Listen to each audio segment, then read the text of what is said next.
Okay, Geetika, so let's move on to the final chapter of your story so far. Let's talk about Harvard Business School and how did you make your dreams your reality? And the first place, how did you dream this big, I dreamt of doing my master's and I was thinking, okay, India ke best college se. And look at you, दुनिया के best college से I will do my MBA.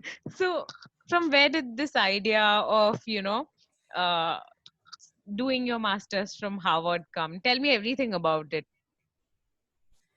So it started off as a little girl's dream, a little girl's dad's dream, so to speak. My dad, obviously, due to his circumstances in life, he had a lot of siblings, and he had to support his father, and so he didn't study much, and just barely did his graduation from night school, and then got a great break in Dubai with Coca-Cola, and started working for multinational companies henceforth. And he always felt that what I could not have as a kid, I want to give to my kids. Like every parent thinks, right? कि जो मुझे नहीं मिला, मैं अपने बच्चों को जरूर दूंगा. So my father always told us, मैं तो सब कुछ बेच के भी I will make you guys study, and I will spend my last dollar on you guys. I don't want houses, I don't want cars. Your education is my investment. You guys are my investment. But unfortunately, as I told you before, I lost him very early on, and he could not see us educate ourselves so much. And unfortunately for me, I had to pitch in with my mom and start working. So I took on a job. In college itself, I started working part-time jobs, and I kind of never had the opportunity to build a career for myself or to even study further. So undergrad was all I could do at that point, and take up a job and help my mom out with the finances of the house.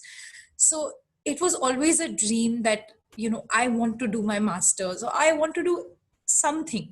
I want to study more, and this is not it for me. This it doesn't stop here for me. Undergrad is not all that I'm meant for. Everyone needs to sharpen their skills. Education is most important. And my dad used to say that people can take away anything from you. They can take away your property, they can take away your money, they can take away your belongings, they can take away your house, they can take away anything, but no one can take away your education, and what it gives you. So invest in that, be self-sufficient, and educate yourself every step of the way. Never think you're too old to study, because we keep thinking, now, we are too old now, who will go back to college and who will do this? So that was something that was always at the back of my head. And I spoke to a lot of my friends and I said, I really want to study more. But it always became this choice that I had to make between spending money for myself or saving it for my daughter, and the latter kind of always won. And when I met Akshay, over a few conversations, I told him, I said, I really want to study further. And one day I hope I can make it my reality. And he said, why don't you do it now? And I said, no, not right now. Now is not the right time. And he said, every time people say it's not the right time and then they don't end up doing it. You have to make it the right time for you, So just do it. And, I'm like, no. I just kept delaying it every time. And just so there's a background to this, Akshay is also from Harvard. Wow. So he kind of put this thought in my head that why don't you go to Harvard? And the first time he said it, I laughed. I'm like, what's wrong with you? You think they are going to take me in? Like, no way, this is not going to happen. Like they take the creme de la creme. Like, who am I? I've not even achieved anything in life. Like the who's who go to that school. It was not even about the money that I would have to spend to get there. It was just the thought that I would not get accepted because I wasn't good enough, because that's the baggage you carry with all the stuff that you've been through in your life, right? So I just told him and he's like, no, don't worry about it. Give it a try. I mean, you have to write your essays and you have to go through interviews and things like that. It's not an easy process, but just give it a try. So, I just left it there. The conversation ended, the night ended, and, but this was always at the back of my head. So once we got married, He planted the seed. Yeah, he really did plant the seed for Harvard, at least in my head. And once we got married, I mean, he was like, now why don't you do it? And I'm here, I'll support you through it. And, I can take care of Ria when you go there to study. And somewhere I felt like, no, now is not the right time. I've entered a new relationship. I need to give it my time and my focus. And, I can't just pack up and leave my child with him and go to some other country to study for like 6 months. Like, that's not going to happen, right? But over the course of the first year, he kind of instilled so much confidence in our relationship, and he made me feel so much at ease. And the way he took care of Ria, and he knocked the air out of my body, literally, by being the best father that I could hope my child would have. So I had so much confidence in him that when he brought it up towards the end of the first year of our marriage, he's like, now is the time to go and do this. And I was getting a little frustrated with my job because I'd been doing the same thing for 13 years, and I wanted a change, and I wanted to do something different, and I wanted to first sharpen my skills before I go out to the world and say, I'm here and give me my next big break. So I wanted to do that. So he's like, now is the right time to do it. Go ahead and, just take the plunge. And it took me a couple of months to, finish my application, because it takes a very long time to write the essays and whatever. And then I submitted it, and I went through some gruesome process of, interviews with the teachers, the faculty over there. And they handpick a few individuals, and you kind of then go in. So one fine day, I got I got an email saying that I've been accepted, and that was like the best news ever, because finally I was fulfilling a dream of going back to college, which I always wanted to do. And I was going to Harvard Business School. Like, oh my God, that is not something that happens to everyone every single day of their lives. Like, that is once in a lifetime opportunity, and it was a big day, and we were so happy.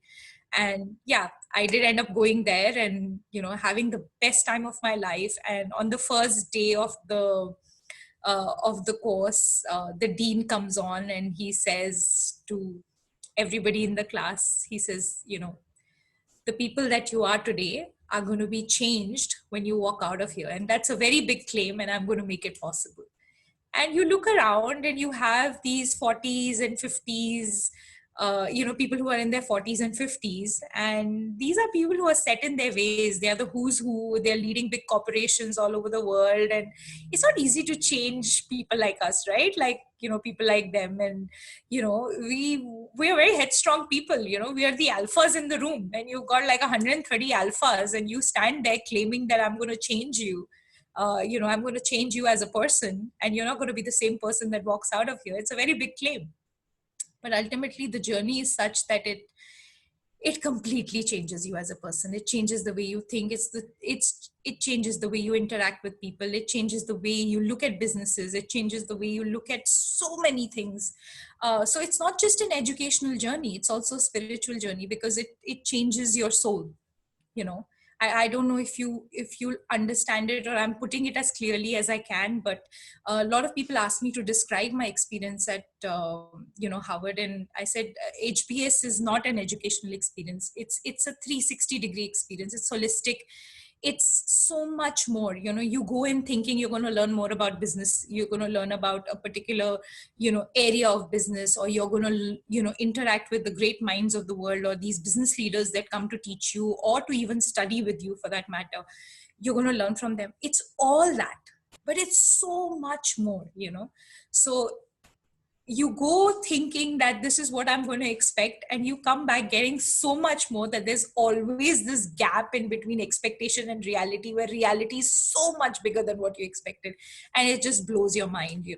It's mental stimulation every single minute, every single day of your life. And every day that you put your head on the pillow at night, you are tired as hell, but you are smiling from ear to ear, literally. Like, every day was like, oh my God, it's like, like a little girl, not a little girl, but like a teenage girl being in love.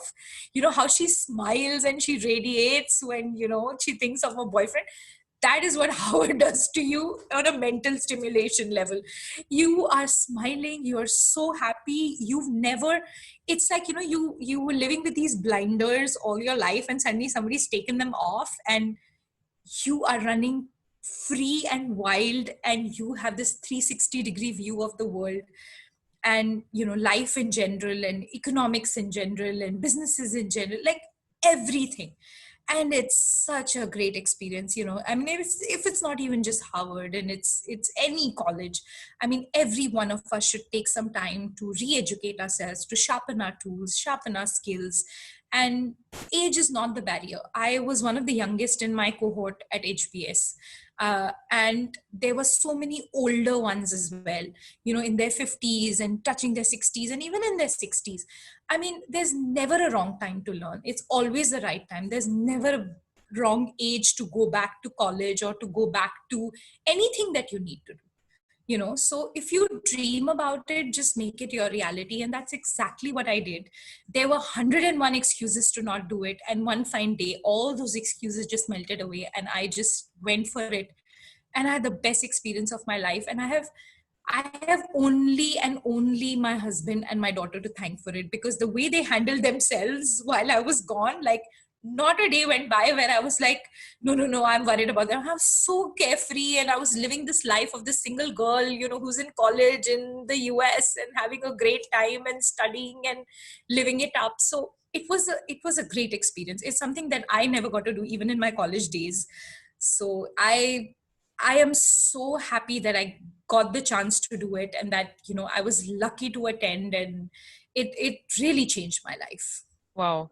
I can only imagine how happy you would be, because when I started my MBA, I've had people walk up to me and tell me, "We see you smiling and grinning in the class for no reason." And I know I wanted it so badly, and I had that experience, and I was so grateful in my heart that I'm finally getting to do my masters. So I can only imagine how you would have felt at Howard. So I can totally relate to what you're saying. But before we deep dive into your learnings at Harvard, I want to know, how did you manage the fees? I literally had to save up for a year to pay my MBA fees in India, and Harvard fees is insane. How did you manage saving up for it? So I have to be completely honest about it. I have been very sensible with my money, and like I said, you have to learn to become financially independent, and that's one of the things that I learned earlier on. I had a few mentors in my life who taught me how to manage money, and I saved quite a bit, and that kind of helped me, with the major pool of it. But yes, I did fall short of it, because there were bills to pay and mouths to feed over the years, and it's never enough. And Akshay was very kind to loan the money to me, is what I always tell him. I'm going to give it back to him one day. So he did loan the rest of it to me. And yeah, so I quit my job, and I actually went full throttle into that direction, and I said, I'm going to gain everything that this experience has to offer me. And I'm going to educate myself. And this is one thing that I do for myself, and I've got to do it right. And if God has given me the opportunity to do it in the best institution possible in the world, then I've got to milk it for every dime of money that I'm giving it. So it became like this experience that was insane for me, because I decided to take every bit out of it that I could. So I was ready to accept that. And yeah, so money was difficult, but if you have a supportive partner who makes your dreams come true, then yeah, it kind of helps a little bit. That is true. And that's about the money part. But then talking about your already awesome and established career, like you started as an executive, you worked at Radio 4 for like 13 years, you grew up the ladder, and you literally became the head of sales at Radio 4. And now leaving that job to pursue masters at Harvard, that would have been difficult. That is not an easy decision to make. So, what was your thought process behind that? So I'm going to start off this answer and lead it with lead it to something that I learned at Harvard. Over the last year leading up to my HBS stint, I was not very happy doing what I was doing, and not for any other reason. Everything was great, and the money was great, and the job satisfaction was, I mean, the job that I was doing was the same.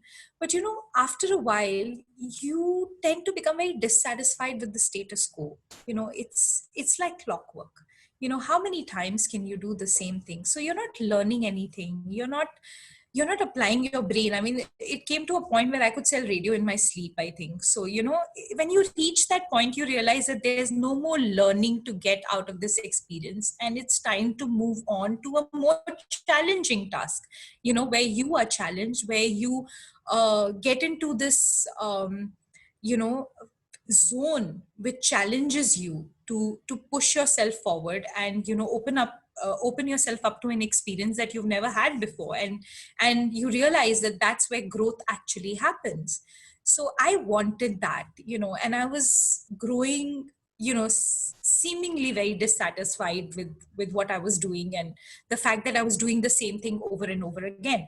And I came back home one day, and I spoke to Akshay about it, and I explained to him what I was going through, and he said, "Why don't you just quit?" And I said, "No, I'm not going to quit for no reason. I need to have a reason. If it's a new job, or maybe it's college, or some maybe starting out on my own, I'm going to quit then. I'm not going to make a decision in haste. So I need to think this through." And I thought it through, and I realized that I had stopped growing for the last 2-3 years. I mean, it was the money that I was after, and I got that. And now that I had someone who was helping facilitate a dream of mine, so that I could actually spread my wings and fly into the horizon, literally, of a new dawn, then why not? So I took that chance, and it was difficult to quit, but at the same time, I knew that I was headed towards something so much more awesome, and I was headed towards new experiences, new learnings, and that is something that has always excited me. So yeah, I kind of took the hard call of quitting my job, and then just moving on, and doing my own thing. That is great. So I can imagine when you would have entered Harvard, you would have had some expectations of, what you're going to take away. And then when you would have walked out of that gate, I still remember that picture that you took at the gate with Harvard Business Yeah. School written behind, right? And I have literally screenshot it, and I look at it when I'm feeling low, and I'm like, you know, this is the life we want to live. So you Yeah. walk out with an experience, right? So was there a gap between your uh, expectations and your experience at Harvard? And another important thing, when you're doing masters at a later stage of your life, when you've been working for a few years Yeah. already, there is a big difference, and the learning comes mostly from our peers, right? So how was the peer learning at Harvard? Like, imagine you're with the best brains in the world. So what was the peer learning like? Tell me about that. Okay, so starting with the first part of your question, the gap was huge. Like I said earlier, you go with this much expectation, and you come back with that much reality, so it blows your mind away with what they do to you. So at Harvard, the entire learning is based on the case study method. They have a case that the best of the best professors have written on big companies, about their failures, about their successes, and certain incidents that happen. And ultimately there's a learning from each one, whether it's a management one, whether it is in production, whether it's a financial one, whether it is to do with marketing or advertising or brand imaging, and different things. So they cover all sorts of topics, right, that are related to any business. Um, and how it happens in class is, it becomes like a discussion, and it is just facilitated by the professor. So it's like you asking me all the questions, and I am answering. So you're the professor, and we are the students. That's exactly how it happens. We do all the talking, and they just facilitate the conversation, and they lead it to where it needs to go, because they're so much more experienced at it. And ultimately you end up learning what they want to teach you through your cohort. And these are the people who are with you, and these are the great minds that, who've experienced so much more in different markets, in different countries, in different industries, and they bring this whole lot of experience, which is literal gold, that's ready to be taken. And and in class, when they talk about their experiences and how they dealt with a particular situation and how they tackled something, and how their companies do it, there's so much to learn from it. And these are such nice people, really. Like, I had 135 people in my batch at GMP, and they are some of the nicest people I know. They are so humble, even though they've accomplished so much in life. If you ever go up to them, like, I'm not a finance person, and there were times when I went up to a few people and I had a finance related question and I didn't understand. They were so nice about it. They would dumb it down for me and they would make me understand it. And if they ever had any queries related to my side of the business, they would come up to me and they would want to know my opinions and my suggestions on that particular problem and things like that. So, it was really humbling. It's really great. You realize that with knowledge comes great responsibility. It's not just a saying. It's also something that means that you need to give, or even if you're partaking it, you need to also give it back to someone who needs it. So never underestimate a person who comes to you with a question, because no question is stupid. No question is not worth asking. So when someone asks you a question, whether it's related to something in business, whether it's related to life, whether it's related to the smallest of things, just dumb it down for them, explain it to them, because what you're doing is you're passing on information, and that makes you only richer by experience. So that is what it teaches you, when you learn with a group of people who are so educated and who are so experienced and who are so accomplished in their own fields, that just sitting with them in a room is, again, like I said, mental stimulation at all levels. So it's an absolutely wonderful experience. And that is why when you go there, you think, oh, it's just about HBS, it's a great school, it's a great institution, and oh my god, I'm going to come back and suddenly have a chip on my shoulder. But it doesn't do anything like that. It humbles you down.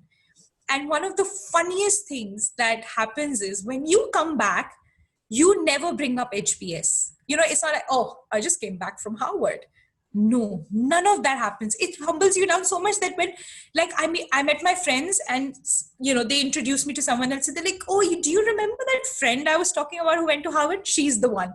And I'm like, yeah, Sorry, okay. let Like, me interrupt you. I am also one of your friends who does that. I to take it at level up. I pretend as if I'm your mom. See my friend Howard. Look at her. I show that photo. Look at that. As if you're my daughter. Look at that. She's my friend. She went to Harvard. yeah, so a lot of my friends did that. Even my mom is doing that, by the way, with relatives and all. She's like, do you know Harvard in the US? My daughter's been there. Typical Obviously. mother, Punjabi Obviously. mother who wants to flaunt it. But when you come back, you realize that now that you are a part of such a beautiful and such a brilliant organization, institution, you need to do something great with your life. So with education comes great responsibility. And that is why you don't want to say it out loud every time, because you want to achieve something really great to be worthy of the honor. And that's what it tells you.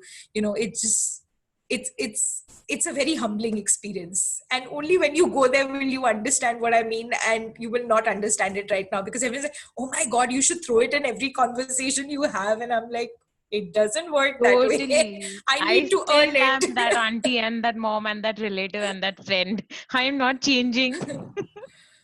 So I'm sure you've learned being humble, but there are also many other lessons that you've learned at Harvard. And, asking you to quote a few would be, difficult because we have limited time. So if I could ask you to pick one of the most memorable lessons or one of the most important lessons or your favorite lessons that you learned, what would that be? So I don't know if you remember this, but I posted it on LinkedIn the day it happened. And you kind of wrote back to me and asked me to explain it. It's an equation. I did. We had the one and only lecture with the totally awesome. Das Narayan Das, he's a professor there, and he is one of the most brilliant minds. We had only one class with him, and that one class was so memorable for each one of us that we kind of begged and pleaded for more, but we, because it's all scheduled beforehand and things like that, he had other commitments, so he couldn't do much with us. But he kind of did a case study with us. And, at the end of the class, you wrap it up with learnings and things like that. And um, he turned around and he said, this is my first and last lecture with you. So I have to give you a lesson, that you carry with you for the rest of your life. And that's what every professor did, right? So they have their one lesson that they gave, and, you remember that from all the other things that they taught you about different, areas of business. So he wrote down an equation, and it looked like a scientific equation, a mathematical equation on the board, and none of us understood what it was, and we were looking at each other like, do you understand it, like nobody understood it. And he's like, I know you'll not understand it, and I'll as you can see at the bottom of the screen, this is the equation that he wrote down. And what it means is basically that he's tried to define the formula to success. And what is the formula to success? Number one, it is the dissatisfaction with the status quo, which is the first step that led me to Harvard. I was dissatisfied with what was going on in my life. I wasn't growing, I wasn't learning. That is the first thing. The second thing is to understand or to strategize what is it that you want to do about it. And the third thing is the execution plan. How are you going to execute the strategy that you have devised to get out of your status quo? But one of the elements that is most important in this is luck. And he says, you may have a dissatisfaction with the status quo. You may have the best strategy to go after, to improve that. And you may also have, a plan in action to do it. But if you don't have luck, you will never get success. And that is the formula of success. So it was very interesting. And if you look at the equation and you dive deeper into it, every time that you've had a success or a failure, you were a part of this equation. And this is how you will be able to describe different things that led to your success or to your failure, because one of the elements was not there, or the most important component, luck, was not there, or luck was by your side at that time. So that is one of the, you know apart from learning all the great lessons that we were taught, this is something that I take with me everywhere that I go, that sometimes you may do all the right things, and you may know exactly how to convert your strategy into plan and run with it. But if you are not lucky enough, and if you're not destined to go there, you will not. And that also means that there are better things that are coming towards you. That's not the end of the world. So sit back, embrace what life has to offer you, be positive, and just do your best in life. That's all about that. That's about it. You just give it your best every time you have an opportunity that comes and knocks on your door, and whatever it leads to, great. That's so nice and that's so true. Sometimes we do everything in our power to make things work and yet they don't. So that plus E is what is It's very important and important. it's missing or it's there. So that's very true. And you really sold Harvard to me right now, and I want to go and study there. I also feel that I may not be able to do it, but never say never. If I'm Never looking say at never. you, Everything is possible. yes, I'm definitely going to give it a try. So, what do you have to say to people like me who would be aspiring to go to Harvard? Well, to be honest, you could be aspiring to go anywhere. I mean, you can set your mind to anything, and it could be a college, it could be a new business idea, it could be a job that you're after, or it could be a new project that you want to do. Whatever you set your heart to, all you need to understand is you have to give it an honest shot. Don't lie to yourself. Don't fool yourself. While you can fool the world, you can never fool yourself. Just give it an honest shot, give it all you got. Try to do everything in your power to make that dream that you've had possible. And whatever comes your way after that, you got to accept that. Whether it is success or failure, it doesn't matter. The learning is not in reaching the destination, the learning is in the journey. So accept that, learn as you go along. If you fail, you will learn much more than if you succeed. The world's greatest businessmen and the greatest men did not strike gold on the first go. They struck gold after the 120th strike. So let's learn from that. Why put ourselves in such a place where, if Howard is my goal, then I have to go out and do everything in my power to make it possible. And if it happens for me, great. If it doesn't happen for me, there's something else for me. And while I was trying to make that happen, I learned so much about myself. I learned so much from the journey. And if luck is on your side, then you're going to find success in different forms and different ways. You just have to see it the way it comes and have a positive outlook in life, and nothing is short of reality then. Wow. Thank you so much, Geetika. I've learned so much from you, and you legit know that you helped me through the worst times, and I've been looking up to you, and I've had my imaginary conversations with you, but the real conversation has been much more enriching than the ones that I've had in my imagination. So thank you so much for taking out the time to talk to me and to talk to all of us. And I have to say this, it's very difficult and it takes a lot of courage to come out and share your story. And I was so afraid to ask you, but you've never said that no, I don't think I'm ready. You just said, if it's going to help even one person, I'm game for it. And that means so much, that speaks a lot about how you think of people, and such an empath you are as a person. And thank you so much for doing this for us, and I'm sure this is going to help a lot of people, more people than you imagine. Thank you. Thank you so much for having me. Really, this talk has been so great. I think both ways we've spoken from the heart, and we've connected at that level where it became so much easier to share my, life journey. And yeah, it's had its ups and downs. And, I've realized over the course of this journey that it's more beautiful than bad. And I am the heroine of my life. I am not the victim. So I want every girl out there to feel that way about herself. She is the heroine of her own life. She is not the victim. Nothing wrong has happened to her. If she believes that, wrong has been done to her, she will stay in that state of mind forever. And nobody needs to stay in that state of mind. Have a positive outlook towards life and learn from every experience, every journey that you take, and just take charge of your life and live a beautiful life to the best of your ability.